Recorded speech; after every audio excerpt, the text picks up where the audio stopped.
Hello everyone, welcome back to Mommy with the Mic. Today we're going to read I Am Jane Goodall by Brad Meltzer. Let's see what today's book is all about. Ooh, I love the pictures. I am Jane Goodall.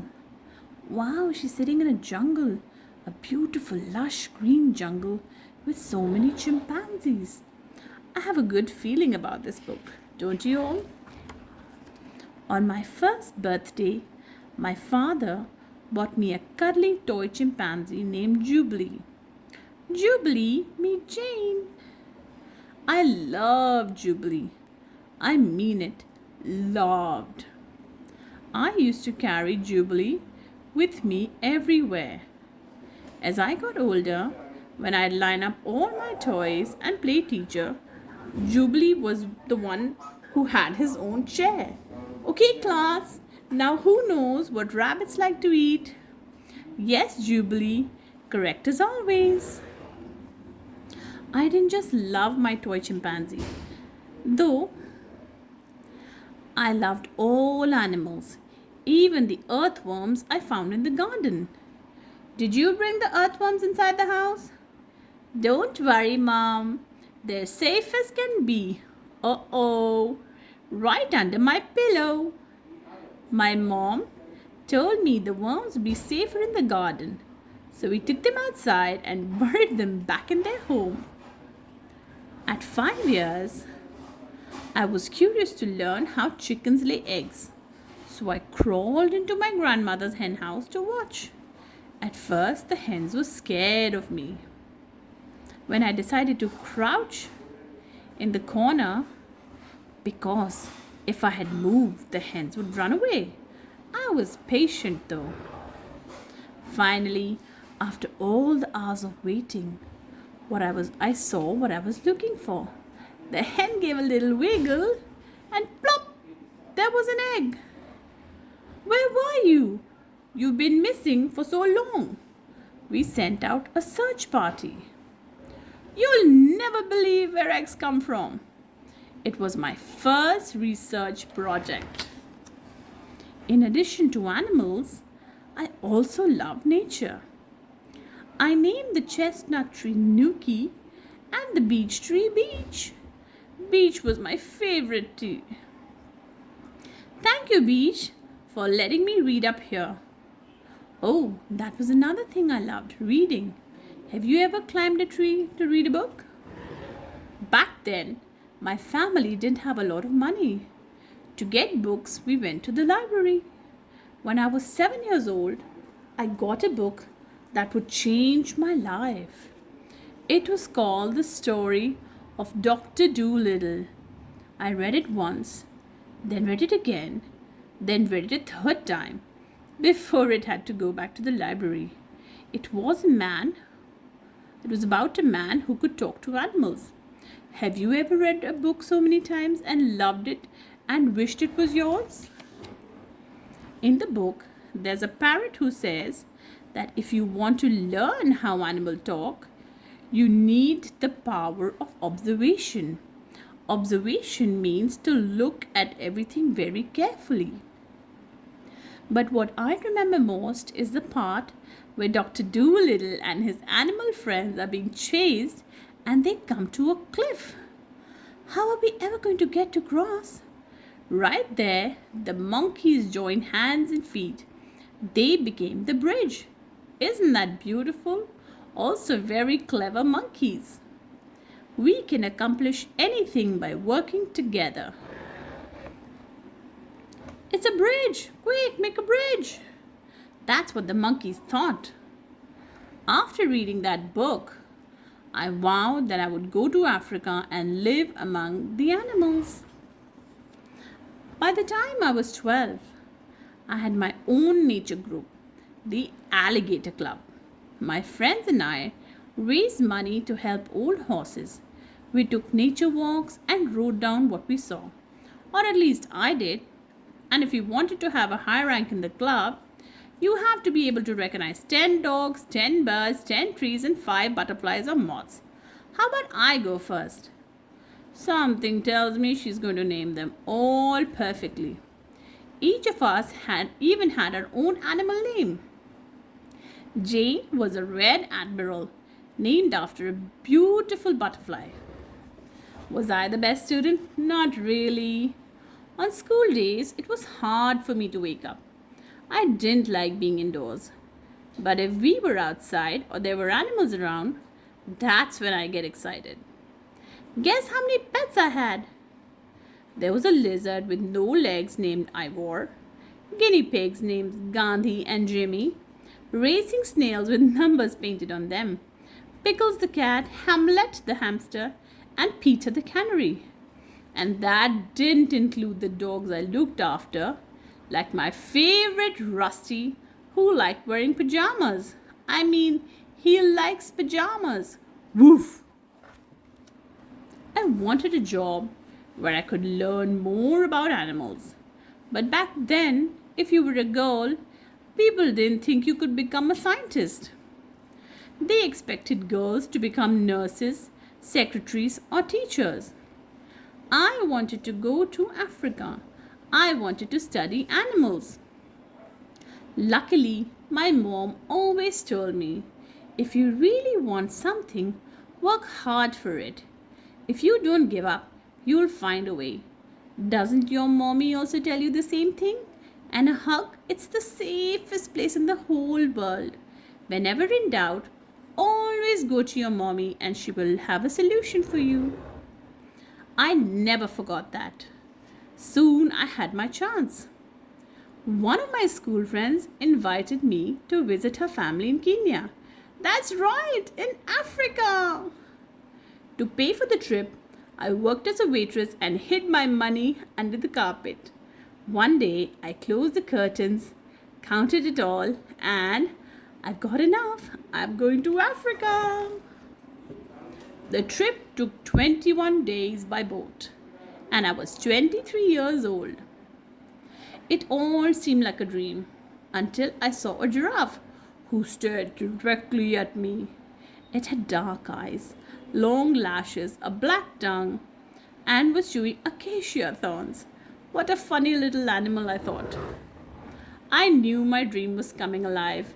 Finally, I was in the Africa of Dr. Dolittle. Oh, I love it here. 2 months later, my life changed. Someone told me, if you're interested in animals, you must meet Dr. Louis Leakey. Nice to meet you. I'm Jane Goodall.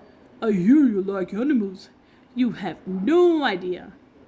Dr. Leakey was an anthropologist, which means he studied how humans live, and also a paleontologist, which means he studied fossils and bones. At first, he hired me as a secretary, but he was quickly impressed with what I knew about animals, including his own pets. Eventually, Dr. Leakey told me about a new job studying chimpanzees up close. Yay! He said going into the forest would be hard.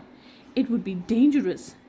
But if we could find out how chimps live today, we'd learn more about how our own prehistoric ancestors used to live. You do know we have evolved from monkeys, right? I have no college degree, no training, and no experience. But I want that job. Jane, I've been waiting for you to say that. For a year, I read everything I could about chimpanzees. They're always observed in a lab. No one has studied them in the jungle, where they actually live. I was also told that women couldn't be alone in the forest. They said I needed a guide plus a companion. My mom offered to come. I was ready. I knew you wouldn't give up. We love our mommies. I'll never forget the day, June 16, 1960, the day I first set foot in what is today Gombe National Park in Tanzania, Africa. At 26 years old, I had finally made it to the home of chimpanzees. It was a place that would change my life. Sometimes don't we feel we're in a place where we feel we belong? There's an inner calling. That is what Jane felt like that time. During one of my first explorations, we saw two chimpanzees eating in a tall tree. They noticed us and ran away. Aw, they're scared of us.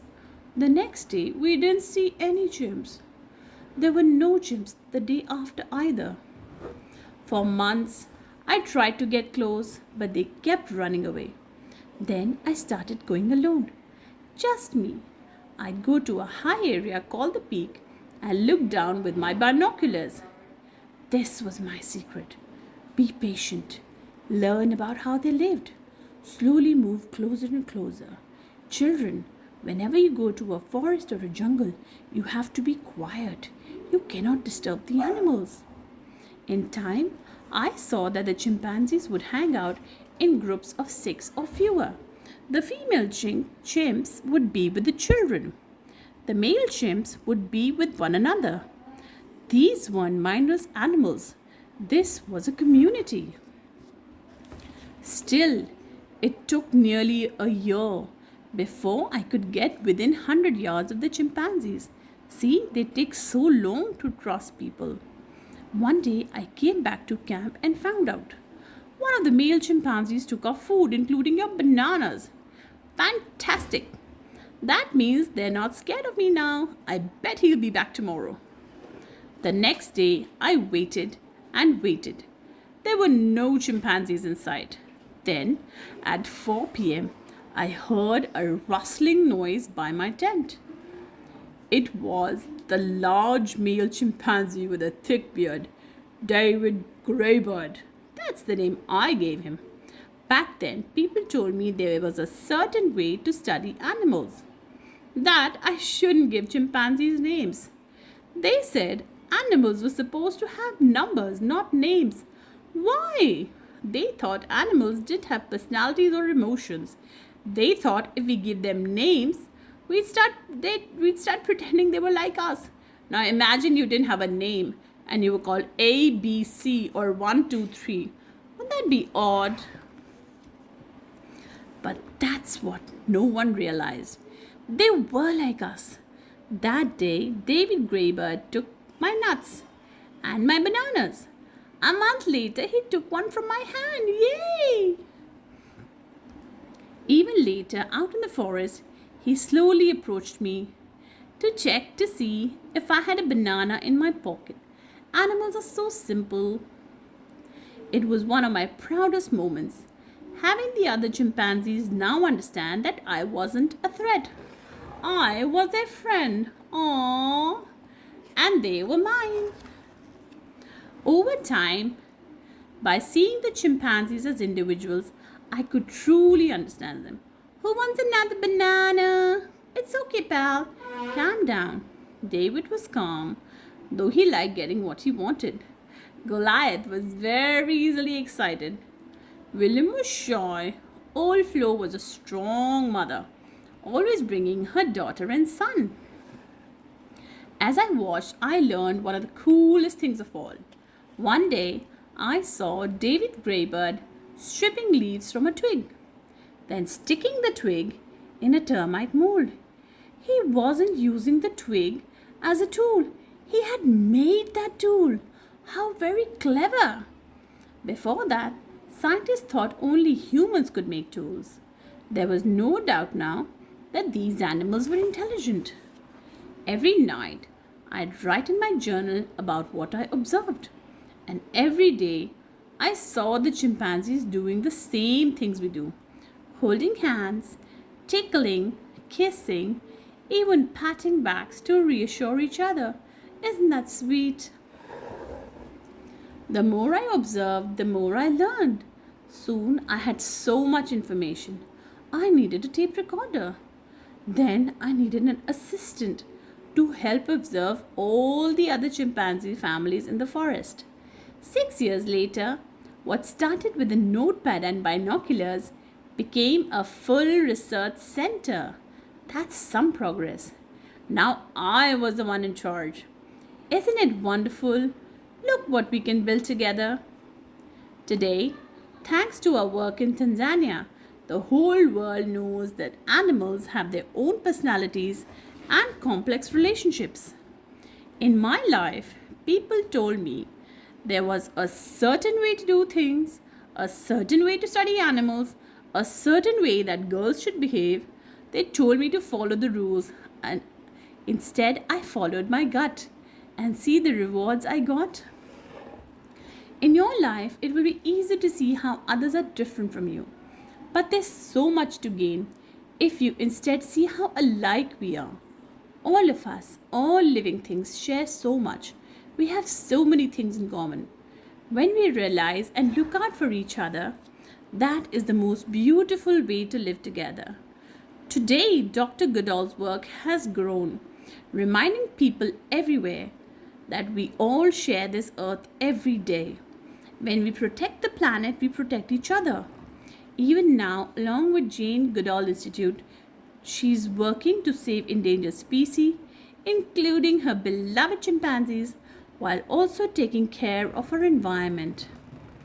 With more than 150,000 groups of young people in 130 plus countries, the Roots and Shoots network connects youth of all ages who share a desire to create a better world. Give them a call. You can be an environmentalist too. Want to work with animals one day?